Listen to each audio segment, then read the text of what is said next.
সূরা সূরা 13 নম্বর আয়াতে আল্লাহ বলে দিয়েছেন চারজন নবীর নাম দিয়ে। কয়জন? হযরত ঈসা নবী, হযরত মুসা নবী, হযরত ইব্রাহিম নবী, হযরত নূহ নবী। এত বড় পাওয়ারফুল চারজন নবীকে ডাক দেওয়ার পরে নবীকে বললেন, হে নবী, আপনাকে আমি ওহী করলাম আন আকিমুদ্দিন, আপনি আরসাই করেন দুনিয়াতে দিন কায়েম করবেন। দিন কায়েম মানে শুধু পায়খানায় বলেন, শুধু খাবার খাওয়ায়, শুধু সন্তান জন্ম দেওয়ায় না, টয়লেট থেকে শুরু করে আন্তর্জাতিক জীবন পর্যন্ত যেখানেই যাবেন ওখানেই দিন আছে না নেই? টয়লেটে গেলে দিন আছে, এটা আপনি মেনে নিলেন যে বাম পা দিয়ে প্রবেশ করা, দোয়া পড়া, কিছুক্ষণ বসে থাকা, এরপরে গানটা জিনিস বের করে বের হওয়ার সময় ডান পা দিয়ে বের হয়ে দোয়া পড়া হয়ে গেল। বাম পা দিয়ে বলেন আল্লাহুম্মা ইন্নী আউযু বিকা মিনাল খুবুসি ওয়াল খাবাইস। এরপরে আর কিছু পড়েন না, বসে থাকেন। কিছুক্ষণ পরে যখন বেরিয়ে আসেন ডান পা দিয়ে, কি বলেন আপনি? গফরানাকা, হে আল্লাহ আমি ক্ষমা চাই তোমার কাছে, এতক্ষণ তো তোমার জিকির আজকার করতে পারিনি এই 10-15 মিনিট, এজন্য আমি মাফ চাই। আলহামদুলিল্লাহিল্লাযী আযহাবা আন্নিল আযা ওয়া আফানি। প্রশংসা সবাই আল্লাহর জন্য, যিনি আমার পেট থেকে বন্ধ জিনিসগুলো বের করে দিলেন, আমাকে স্বস্তি দিলেন, শান্তি দিলেন, নিরাপত্তা দিলেন। বলেন সুবহানাল্লাহ। ইসলামী আন্দোলনের বিরুদ্ধে ফতোয়া দেন, ইমানি চলে গেছে। ওরাই বলে যে ইসলামী আন্দোলন দুনিয়া যারা করে তাদের নাকি আকীদা ঠিক নেই, ওদের ওয়াজ শোনা যাবে না। টাটকানির ফেসাল শয়তান। আল্লাহর উপরে ঈমান এনেছি, যার শুধু গুণাগুণ নেই, এই গুণের কার্যকারিতা আছে। হিন্দু ভাইদের দেবতাদের নাম আছে, কিন্তু নামের কার্যকারিতা কিয়ামতের আগে আপনি দেখাতে পারবেন না। এখন যদি বলেন আমার ধর্মকে আপনি ছোট করছেন না, আপনি বাস্তবে মিলান। আমি যতটুকু বাস্তবে দেখেছি, এদিকে তাকান, মোনাজাতের পর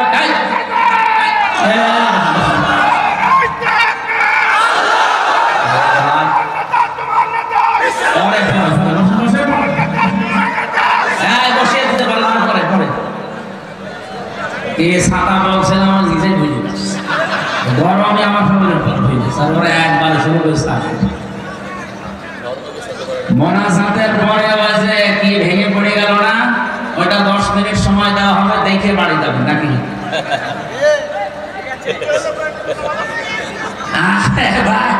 একটা বাঁশ ভেঙে পড়ে যাচ্ছে, এটা দেখার জন্য যদি আপনি কোরআনের আলোচনা বাদ দিয়ে ওইদিকে তাকাতে পারেন, আমার তো মনে হয় এখন তো আমাদের পরিমণি হেঁটে যেত, আমাদের বাদ দিয়ে ওদিকে ছুটেছিল। মুসলমান ভাইরা আমরা বোঝাচ্ছিলাম, আল্লাহ রাব্বুল আলামিন যে নামগুলো নিয়েছেন, নামের সাথে আমরা পরিচিত হয়েছি, গুণাগুণের সাথে। এক সাহাবী নবীদের কাছে আসলেন, নবীকে তাকিয়ে দেখেন তার কাঁধের উপরে একটা মূর্তি, তার নাক ভাঙা, মাটি দিয়ে মূর্তি বানিয়েছে নাক ভেঙে। নবীজি বললেন তোমার এই দেবতা, এই মূর্তির নাক ভাঙা কারণ কি? লোকটা বলে ইয়া রাসূলুল্লাহ, এটা আমার মূর্তি না, এটা আমার দেবতা খোদা। এর সব সময় আমি সঙ্গে রাখি, না জানি কখন কোন বিপদে পড়ি, বিপদ থেকে বাঁচার জন্য আমি সব সময় সাথে রাখি।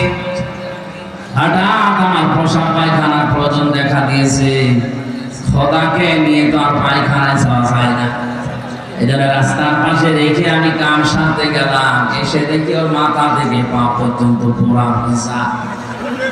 মনে করলাম খোদার গা ভিজা, না জানি রহমত বরকতের পানি হবে। জহব্বা বের করে চাটলাম, খাইলাম, দেখে একটা ঝাঁজ টক লাগে। চিন্তা করলাম রহমতের পানি, বরকতের পানি, টক টক লাগবে কেন? আরে ঝাঁজ এরকম একটা উদ্ভট বন্ধ কেন? পাশে তাকিয়ে দেখি একটা কুকুর, ওর নিচ দিয়ে পানি টপকাচ্ছে। এবার টের পেয়েছি কোন রহমতের পানি। আমার মেজাজ গেল খারাপ হয়ে, ওর দিকে তাকিয়ে বললাম তুই খোদা না খোদা? চোখের পোশাক থেকে নিজের বাঁচাতে পারো না, আমি বিপদে পড়লে আমাকে বাঁচা লাগতে দিয়ে রাগ করে ওরে দিয়েছি এক আসার, ওর নাক ভেঙে গেছে। নবীজি বলেন, আমার কাছে কেন এসেছ?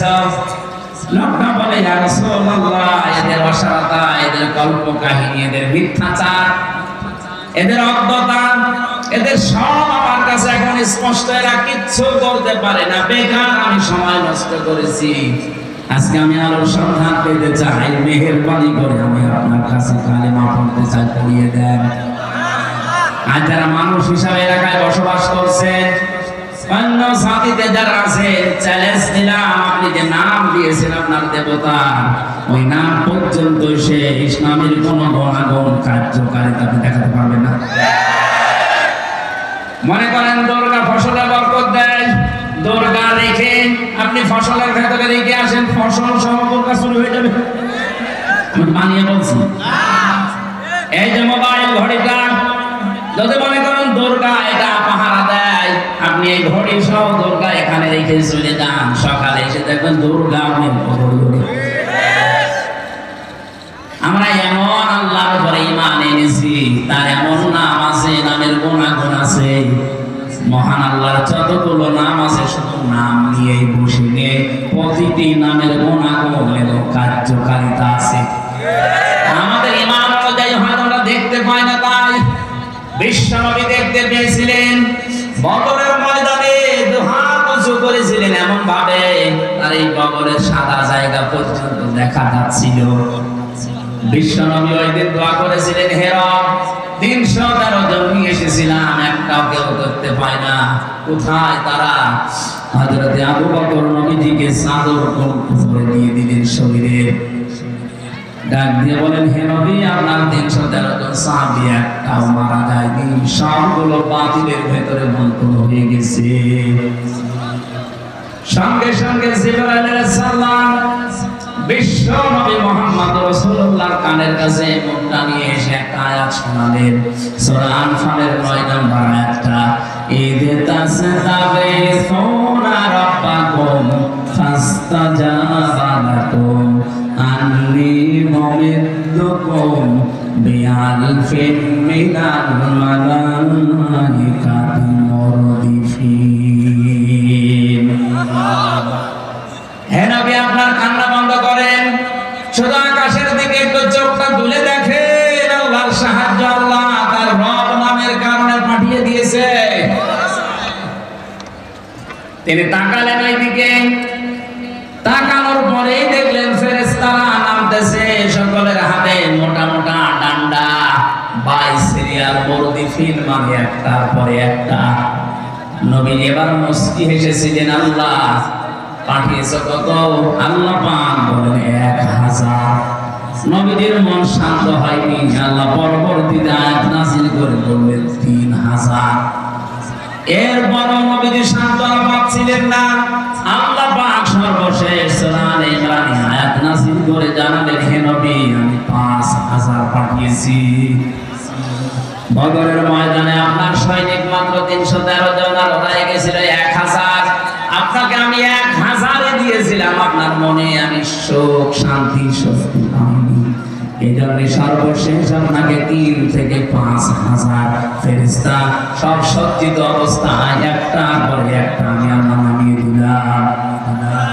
ফেরেশতা যে নাযিল হয়েছিল তার বাস্তব প্রমাণ নবীদের কাফের ছিল ওই সময় চাচা হযরত আব্বাস, তিনি মুসলমান হওয়ার পরে এসে বলেছিলেন, ভাতিজা, তুমি তো জানো আমি তোমার চাচা কেমন শক্তিশালী, কেমন শৌখিন, সোনার বোতাম আমি ব্যবহার করতাম, ময়দানে তোমার যে সৈনিক গুলো আমি তো সবগুলো চিনি। নতুন নতুন কিছু সৈনিক আমি দেখলাম, যাদেরকে আগে কোনোদিন তোমার আশপাশে আমি ঘুরতে দেখিনি। নবীজি মিষ্টি হাসলেন, ডাক দিয়ে বলে, চাচা কার কথা বলেন?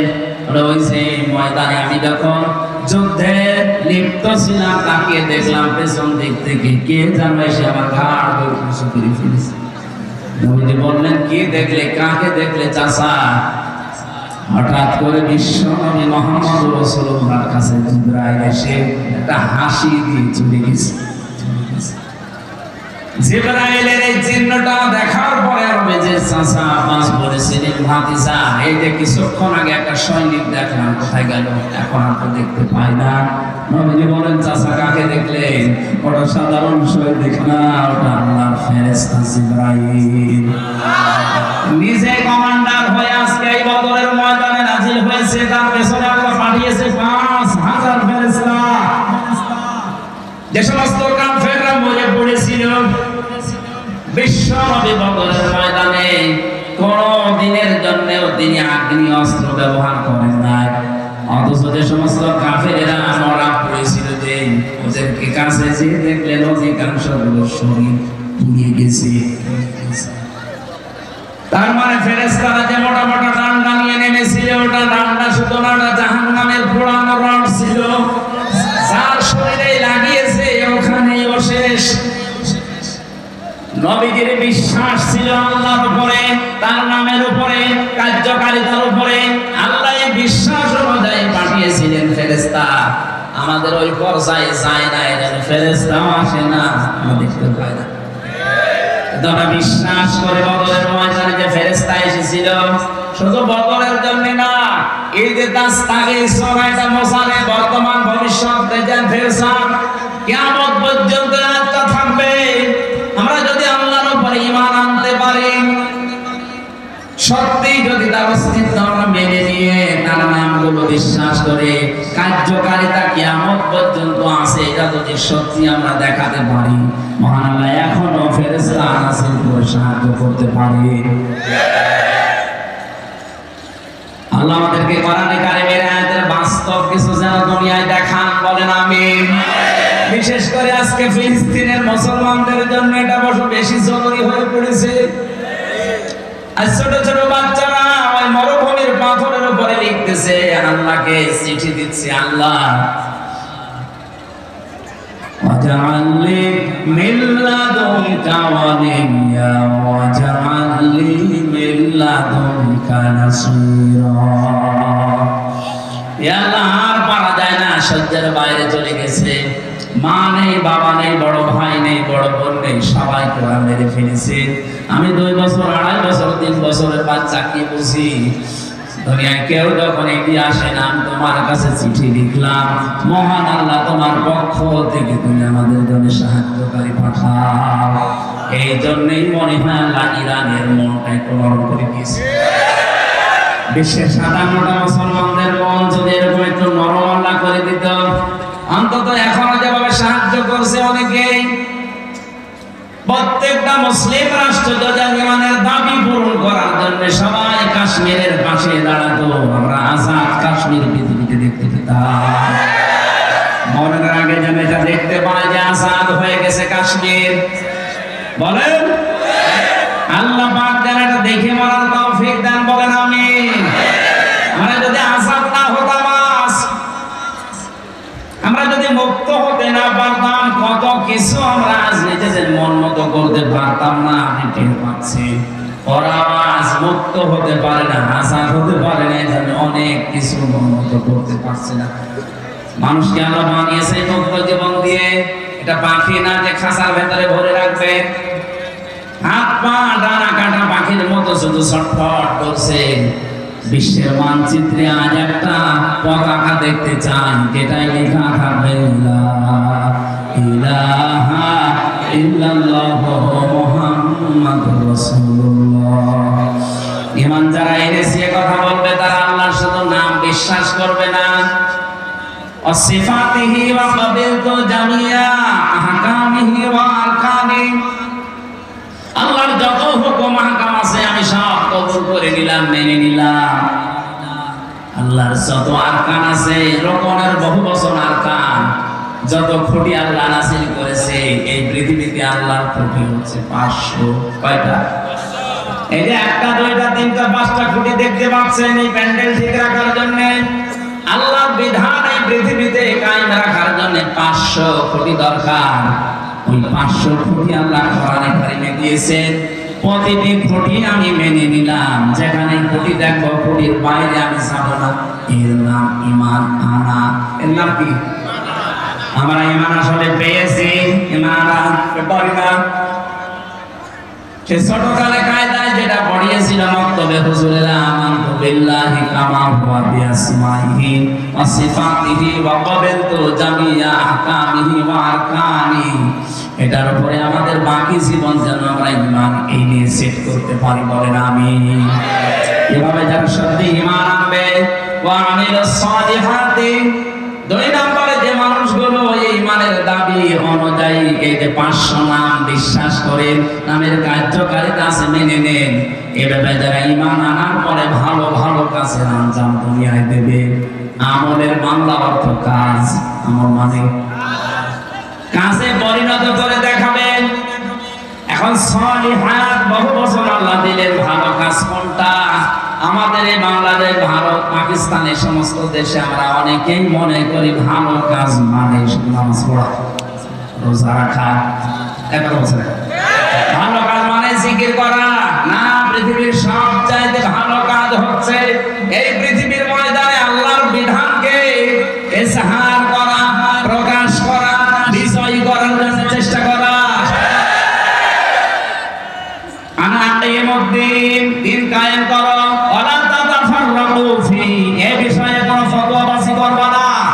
সুতরাং বাংলাদেশে আজ যারা দিন কায়েমের জন্য চেষ্টা সাধনা করে এর বিরুদ্ধে আর ফতোয়াবাজি করে, বুঝবেন এগুলো প্রকাশ্য দুশমন। ওদের জুব্বা যতই বড় থাক, ওদের দরবারে যতই মানুষ হোক, ওদের ঘন্টা যত বড় হোক, দিন কায়েমের বিরোধিতা যারাই করবে ওরা আল্লাহর শত্রু, রাসূলের শত্রু, আমাদের শত্রু। কারণ পৃথিবীর যত নবীর শরীয়ত দেখবেন হয়তো কম বেশি কিছু পাবেন। এক নবীর শরীয়তে যেটা ফরজ ছিল আর এক নবীর শরীয়তে সেটা নিষেধ ছিল, কথা বলেন না কেন? কিন্তু দিন কায়েম করো এই শব্দটা পৃথিবীর যত নবী আল্লাহ পাঠিয়েছেন প্রত্যেকটা নবীকে বলেছেন এটা ফরজ। ওয়ালা তাতাফাররাকু ফি, এই বিষয়ে কোনো ফতোয়াবাজি চলবে না। আর বাংলাদেশে অনেক আলেম নামে জানে যত ফতোয়া সব এই দ্বীনের বোঝা, ইসলামী আন্দোলনের বিরুদ্ধে ফতোয়া দেন, আর ইমানই চলে গেছে। আর ওরাই বলে যে ইসলামী আন্দোলন দুনিয়া যারা করে তাদের নাকি আকীদা ঠিক নেই, ওদের ওয়াজ শোনা যাবে না। টাটকানির ভাষা শয়তান। সূরা সূরা 13 নম্বর আয়াতে আল্লাহ বলে দিয়েছেন 4 জন নবীর নাম দিয়ে। কয়জন? হযরত ঈসা নবী, হযরত মুসা নবী, হযরত ইব্রাহিম নবী, হযরত নূহ নবী।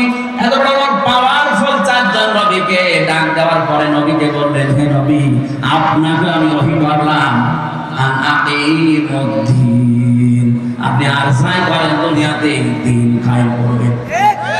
দিন কায়েম মানে শুধু পায়খানায় বলেন, শুধু খাবার খাওয়ায়, শুধু সন্তান জন্ম দেওয়ায় না, টয়লেট থেকে শুরু করে আন্তর্জাতিক জীবন পর্যন্ত যেখানেই যাবেন ওখানেই দিন আছে না নেই? টয়লেটে গেলে দিন আছে, এটা আপনি মেনে নিলেন যে বাম পা দিয়ে প্রবেশ করা, দোয়া পড়া, কিছুক্ষণ বসে থাকা, এরপরে গানটা জিনিস বের করে বের হওয়ার সময় ডান পা দিয়ে বের হয়ে দোয়া পড়া হয়ে গেল। আমার আবার কি আছে ওখানে যে খাবার খাবে, আপনি তাই এইটাই করেন টয়লেটে, বাম পা দিয়ে বলেন আল্লাহুম্মা ইন্নী আউযু বিকা মিনাল খুবুসি ওয়াল খাবাইস। এরপরে আর কিছু পড়েন না, বসে থাকেন। কিছুক্ষণ পরে যখন বেরিয়ে আসেন ডান পা দিয়ে কি বলেন আপনি? গফরানাকা, ইয়া আল্লাহ আমি ক্ষমা চাই তোমার কাছে, এতক্ষণ তো তোমার জিকির আজকার করতে পারিনি 10-15 মিনিট, এইজন্য আমি মাফ চাই।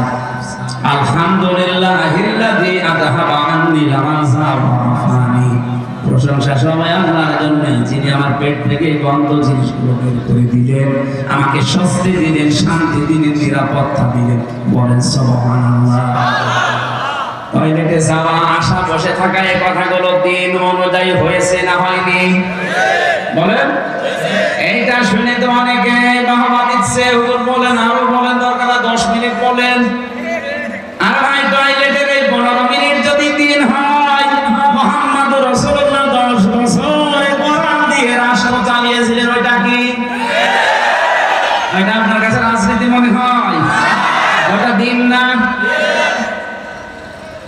এই যে বোঝার পরও না বোঝার ভান করে থাকেন, আমি মানুষ কি বোনেরা এত সহজ ভাবে বুঝলেন যে দিন পায়খানায় 10-15 মিনিট এটা দিন হয়ে গেল, বিয়ে শাদী করার সময় দিন হয়ে গেল, সন্তান জন্ম দেওয়ার সময় দিন হয়ে গেল, আর 10টা বছর নবীজি ফরমান দিয়ে পরিবার সমাজ রাষ্ট্র চালালে এইটা আপনার কাছে রাজনীতি মনে হচ্ছে? এই জন্য দিন কায়েম করা এটা নফল না, সুন্নাত না, ওয়াজিব না, এটা ফরজ। প্রত্যেকের জন্য ফরজ আইন এটা। যে যেখানে আছে ওখান থেকে ওর টার্গেট থাকা লাগবে আল্লাহর এই জমিনে কি করে আল্লাহর বিধান কায়েম হবে।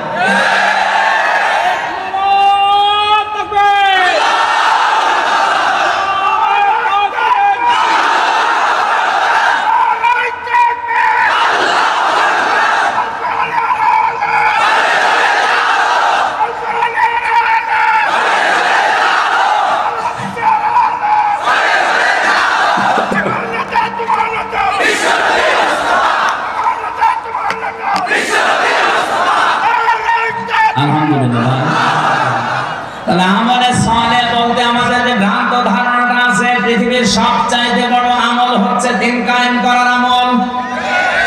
সাহাবায়ে কেরাম এইটা বুঝেছিলেন, এই জন্য 11 বছরের মাঝমধ্যে জীবন দিতে দ্বিধাবোধ করেননি। আর নবীর কাছে যে বলেছেন, হে নবী আপনারা আমার 2 ভাইকেই নেন। নবীজি বলেন তুমি তো ছোট, মাপে বুঝতে চাও না। মাপে বুঝি না তাতে কি হয়েছে, আপনি শক্তি পরীক্ষা করেন। দেখেন তোমরা ভালো কাজ বলতে বুঝেছিল আল্লাহর জমিনে দিন কায়েম করা, আর আমরা এই কাজকে দুনিয়ার কাজ মনে করে, এই কাজকে রাজনীতি মনে করে অনেকের ছেলে মেয়ে স্ত্রী নিজেও যেতে চায় না, এদেরকে দিতে চায় না।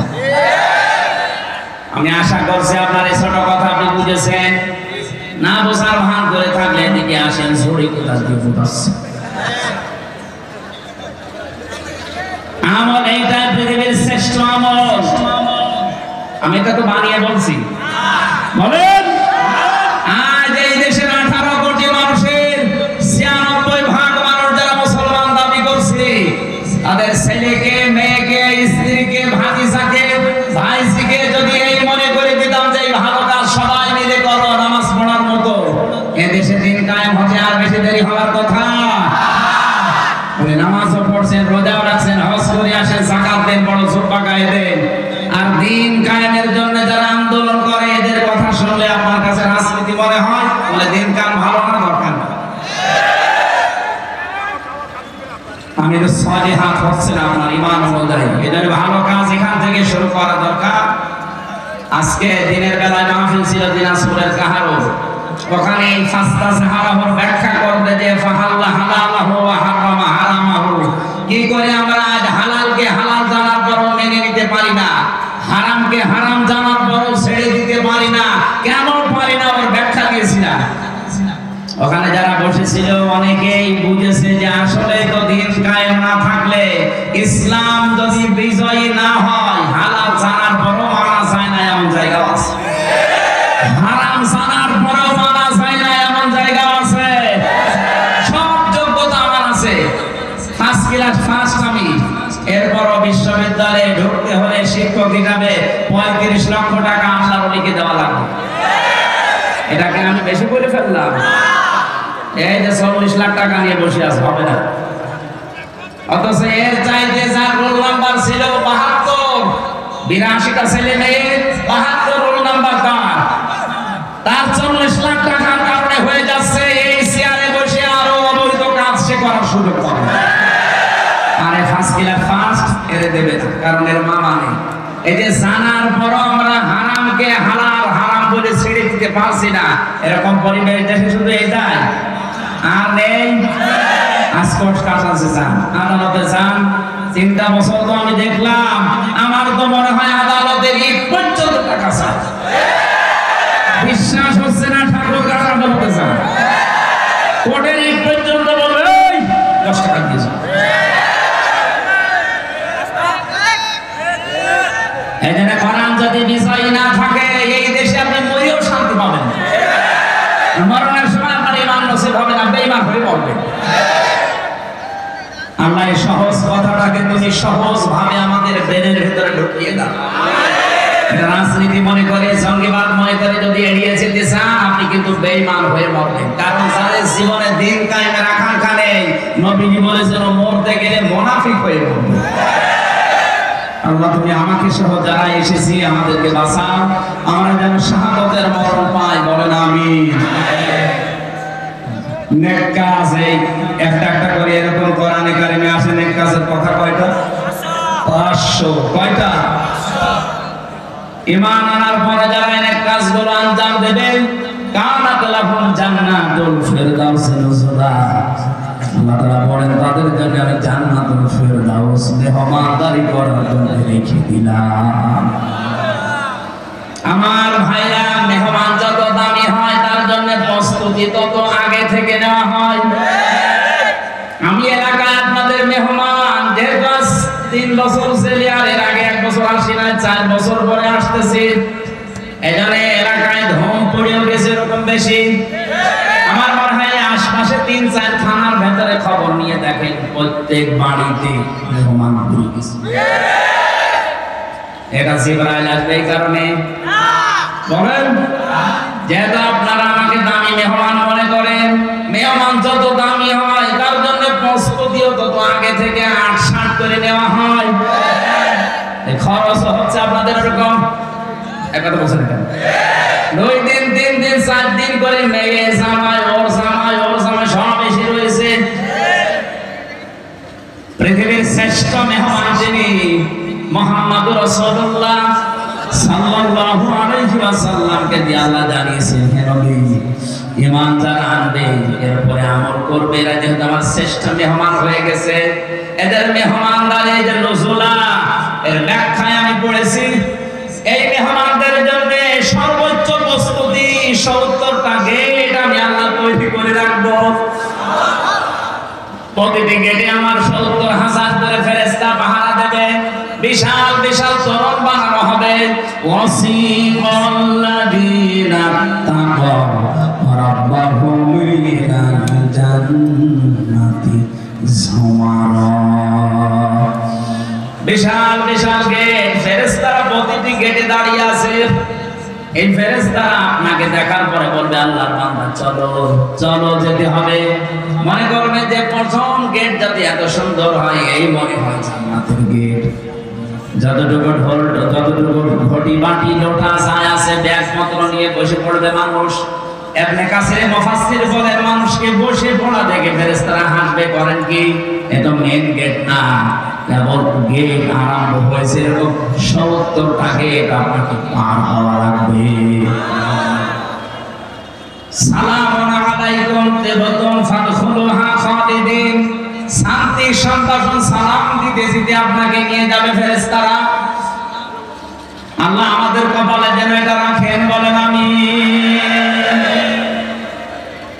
আল্লাহ পাক বলেন, মেহমানদারি করার জন্য আমি নিজে সবচাইতে বড় স্তর যেটা জান্নাতুল ফেরদাউস, এইটা রেখে দিলাম।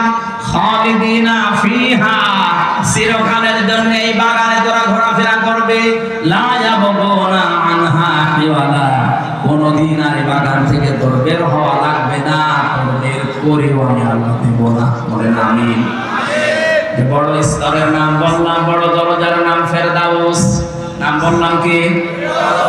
এই জান্নাতের ওয়ারিস, উত্তরাধিকারী। বাবা মারা গেলে যেমন হারুন নিজেই তার বাবার সম্পদের উত্তরাধিকারী হয়ে যায়, এটার জান্নার গ্রামের লোক টাকা লাগে না। আল্লাহ কোরআনে দিয়েছেন 8টা গুণ দুনিয়ায় যারা অর্জন করবে, এই মানুষগুলোর জন্য আমি আল্লাহ জান্নাতুল ফেরদাউস উত্তরাধিকারী হিসেবে ওয়ারিস বানিয়ে দিলাম। উলাইকা হুমুল ওয়ারিসুন আল্লাযীনা ইয়ারিসুনাল ফিরদাউসা হুম ফিহা খালিদুন। এরা আমি আল্লাহর জান্নাতের অধিকারী ওয়ারিস, এরা ওই জান্নাতুল ফেরদাউসের উত্তরাধিকারী, যেখানে ঢোকার পরে আর কোনোদিন তার বের হওয়া লাগবে না। যেভাবে সেভাবেই হোক আল্লাহ আমাদের এই ছোট্ট জীবনটা যেন পার করিয়ে বিশাল বাগানের উত্তরাধিকারী হওয়ার তৌফিক আমাদের কপালে লিখে, বলেন আমিন। যে 8টা গুণ অর্জন করলে এখানে যাওয়া যায়। কোরআন কারীম থেকে আমি উল্লেখ করছি, দেখেন তো আমাদের ভেতরে আছে কিনা قد أفلح المؤمنون الذين قد أفلح المؤمنون الذين هم في صلاتهم خاشعون 100টা যে স্তর আছে জান্নাতের সর্বোচ্চ স্তরের নাম ফেরদাউস এই দরজা দিয়ে আল্লাহ তাদেরকে উত্তরাধিকারী হিসেবে প্রবেশ করাচ্ছেন এই পৃথিবীর ময়দানে যারা নামাজের ভেতরে খুশু পয়দা করে এখন যে নামাজই পড়ে না তার খুশু আছে অন্তত নামাজ পড়বে খুশু পাওয়া যাবে সে হবে উত্তরাধিকারী খুশুর যে ব্যাখ্যাগুলো পেয়েছে তার অন্যতম ব্যাখ্যা নামাজে দাঁড়িয়ে সে শীতলে পড়বে অনেকে এখানে নামাজও পড়ে নামাজে দাঁড়িয়ে এদিক ওদিকে তাকায় মশা লাগলে বেড়ে কয়টা ফ্যান আছে অনেকে বলতেছে এসির বাতাস তোমার গায়ে লাগে না দেখে একটু ঘুরিয়ে দিত যদি খুশু কি এইটা এক সাহাবী নামাজে দাঁড়িয়ে একটু কাপড় চোপড়ে টানছিলেন বিশ্বনবী বললেন ওর ভিতরে যদি খুশু থাকতো কখনো এভাবে নড়াচড়া করতো না আমার নামাজে দাঁড়িয়ে একেবারে শীতল পাটির মতো পাথরের মতো এরকম যেন হয়ে যেতে পারি নামাজে আল্লাহর কসম করা আমার সামনে নিয়ে এই ছোট জীবনের 3টা বছর যে ছিলাম ঘরে আমি দেখেছি নামাজে যদি খুশু তৈরি হয় আর সত্যি যদি মানুষ নামাজে দীর্ঘক্ষণ দাঁড়িয়ে দীর্ঘক্ষণ সেজদা মন মতো দিতে পারে তা অনির্বচন শোক আল্লাহ আলাদা করে দান করে যেটা স্বামী স্ত্রীর ব্যবহার আপনি পাবেন না এমন একটা অজানা বেশ অজানা শান্তি আপনাকে আল্লাহ দান করবে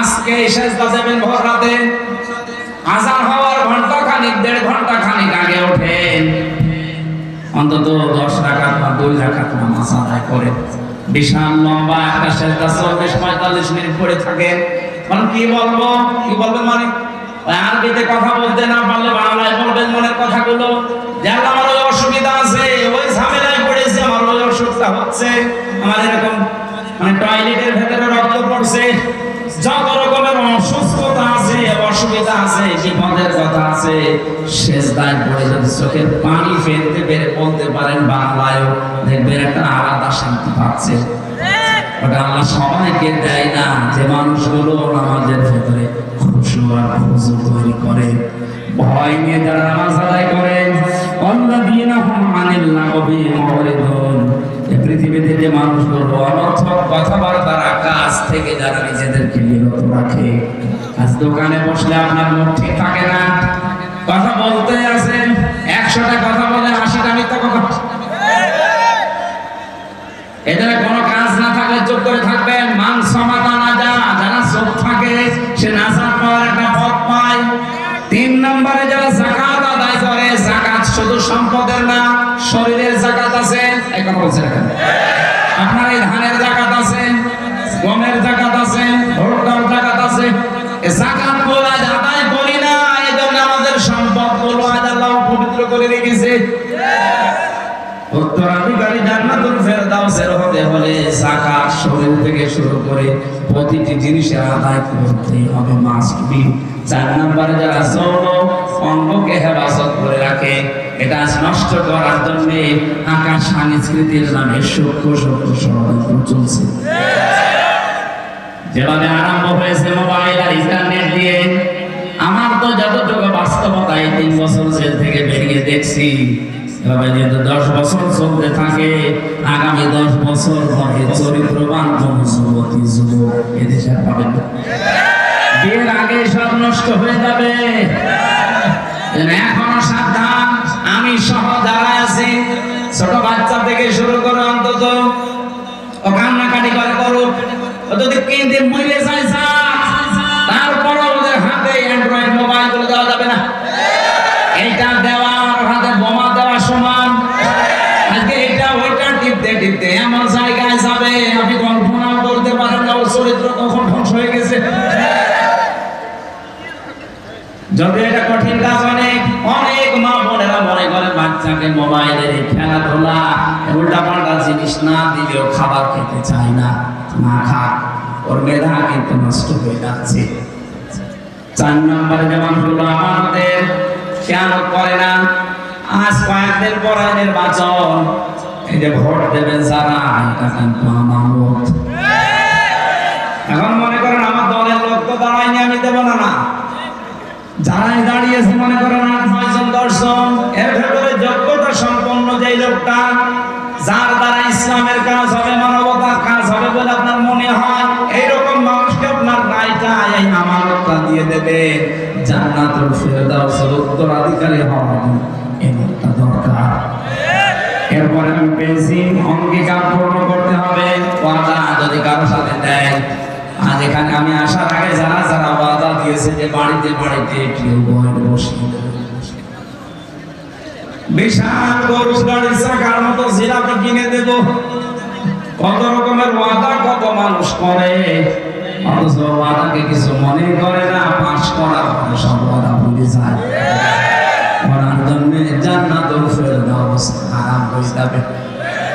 ওয়াদা ঠিক রাখবেন, ওয়াদা যদি করেন, আর যদি ওয়াদা করতে না পারেন, ঠিক রাখতে না পারেন, করবেন না। এরপরে আছে নামাজের যত্নবান হওয়া।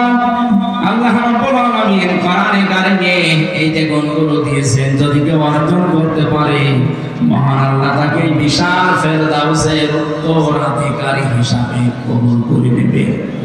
আমি সব প্রত্যেকটি মানুষকে আল্লাহ যেন এটা কবুল করেন, আমিন। 2 নম্বর দরজার নাম পেয়েছিলাম জান্নাতুল মাওয়া। আমাদের কামা ইল্লিয়ন, কেন আমি আপনাকে ওরা জিজ্ঞাসা করে ইল্লিন কি বলেন, এটা একটা জান্নাত, এর উপরে আর নিচে জান্নাতুল মাওয়াটা সাজানো আছে। দুনিয়াতে যে মানুষগুলো আল্লাহকে ভয় করে সব অন্যায় কাজ থেকে নিজেকে বাঁচিয়ে রাখতে পারে, তার জন্য জান্নাতুল মাওয়া আল্লাহ রেখে দিয়েছেন। আল্লাহ আমি সব প্রত্যেকের জন্য যেন জান্নাতুল মাওয়ার ব্যবস্থা করেন, আমিন। দারুল মাকাম আছে, দারুল করার আছে, দারুল খোঁজ আছে, একটা একটা করে 100টার বর্ণনা আমি পেয়েছি কোরআনে কারিমে। আল্লাহ যে একটা সর্বোচ্চ স্তর ফেরদাউস, আমি সব প্রত্যেককে উত্তরাধিকার দেওয়ার তৌফিক দান করেন, আমিন। পারিবারিক জীবনে দাম্পত্য কলহ যে বইটা আমি লিখেছিলাম, ওই গাড়িতে পাওয়া যাবে, যাওয়ার সময় স্ত্রীকে এবং স্ত্রীরা স্বামীকে কিনে পড়াশোনা করার চেষ্টা করে। আল্লাহ আমাদের পারিবারিক জীবনে যেন জান্নাত দান করেন, আল্লাহুম্মা আমিন। লা ইলাহা ইল্লা আনতা সুবহানাকা ইন্নী কুনতু মিনাজ জালিমিন। লা ইলাহা ইল্লা আনতা সুবহানাকা ইন্নী কুনতু মিনাজ জালিমিন। ফাস্তাজাবনা লাহু ওয়া নাজ্জায়নাহু মিনাল গাম্মি ওয়া কাযালিকা নুনজিল মুমিনিন। রব্বুল আলামিন প্রচন্ড গরমে ঠাকুরগাঁও রানী শঙ্কর থানার এই বনগাঁও যুব সমাজ কর্তৃক আয়োজিত তাফসীর মাহফিলে গভীর রজনী, এখন প্রায় রাত 12টা বেজে গেল। এত রাত পর্যন্ত জান্নাতুল ফেরদাউসের অধিকারী হওয়ার যে যোগ্যতাগুলো তুমি দিয়েছো, আমরা শুনছিলাম, জীবনে মেনে নেওয়ার জন্য আমাদের মানার তৌফিক দিয়ে দাও। আয়োজনের সওয়াব যদি দিয়ে থাকো, আমাদের নবীর রওজায় পৌঁছিয়ে দাও। যারাই চেষ্টা করেছে আয়োজনের জন্য, প্রত্যেকের জীবনের নেক মাকাসাদ পূরণ করে দাও। তোমার যে বান্দাগুলো মানুষের খেদমত করবে বলে আকাঙ্ক্ষা পেশ করেছে, বিশেষ করে সাইদুল হক, আহমেদ হোসেন, আব্দুল কাদের, সোহেল রানা সহ, বাবর আলী ভাই সহ, মোসাম্মেল হক সহ সব মানুষ নিজেদেরকে জনগণের খাদেম বানাবে বলে আকাঙ্ক্ষা দিয়েছে। তোমার ইলমে যার প্রতি জানা আছে যে তার দ্বারা তোমার ইসলামের জনগণের কাজ হবে, আল্লাহ তুমি তাকে মালা পরিয়ে দিও। মা বোনেরা পর্দার আড়ালে বসে আছে, খাদিজার মতো, আয়েশার মতো তাদেরকে বানিয়ে দাও। আমাদের সবাইকে তুমি রোগ শোক থেকে হেফাজতে রাখো আল্লাহ। এই ঠাকুরগাঁও জেলার ডিসি, এসপি, টিওনো, ওসি যত মানুষ দায়িত্ব পালন করছে আমাদের সম্মান ইজ্জত আর হেফাজতের জন্য, আল্লাহ এদের দায়িত্বটা তুমি ইবাদত হিসাবে কবুল করে নাও। এই জেলার মাটির নিচে যারাই ঘুমিয়ে আছে, কবরটা তুমি করার ইজ্জতে জান্নাত বানিয়ে দাও। নবীজি জানিয়েছেন, কোরআনে কারিমের আলোচনা যেখানে হয়, ওই এলাকায় 40 দিন কবরের আযাব মাফ হয়ে যায়। আল্লাহ তাআলা কোরআনের এই বিশাল ইজ্জতের কারণে এই এলাকার মানুষের কবরগুলো কিয়ামত পর্যন্ত ক্ষমা করে দাও। যত অতিথি বসে আছে মনের ভেতরে যার যে কামনা বাসনা আছে আমাদের জায়েজ আশাগুলো পূর্ণ করে দাও।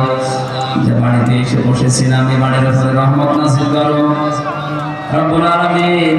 সারা জীবনের মুনাজাত আমার আল্লাহুম্মা ইন্নী আসআলুকা শাহাদাতান ফি সাবিলিক ওয়া জাআল মাউতি ফি মাদি রাসূলিক। সাধারণভাবে মরণ দিও না আল্লাহ, তুমি আমাকে শাহাদাতের মরণ দিয়ে জীবনটা ধন্য করে দিও। সবচাইতে বড় নেক কাজ যেটা তোমার দিন এই পৃথিবীতে কায়েম করা, একটি ভয়ে আমাদের মুসলমানদেরকে দায়িত্ব পালন করার সুযোগ করে দাও। ফিলিস্তিনের মুসলমানদেরকে বাঁচাও। বাংলাদেশ শান্ত করার জন্য যারা সত্য বলে ষড়যন্ত্র করছে এদেরকে তুমি জাতির সামনে নেমটা করে দাও। এই দেশটাকে তুমি শান্তি স্বস্তি নিরাপত্তা দিয়ে ভরে রাখো আল্লাহ। বারাকাল্লাহু লানা ওয়া লাকুম ফিল কোরআনিল আযীম। যখন ইমাম আসবে আমরা যেন এই মুখ দিয়ে বলতে পারি লা ইলাহা ইল্লাল্লাহু মুহাম্মাদুর রাসূলুল্লাহ।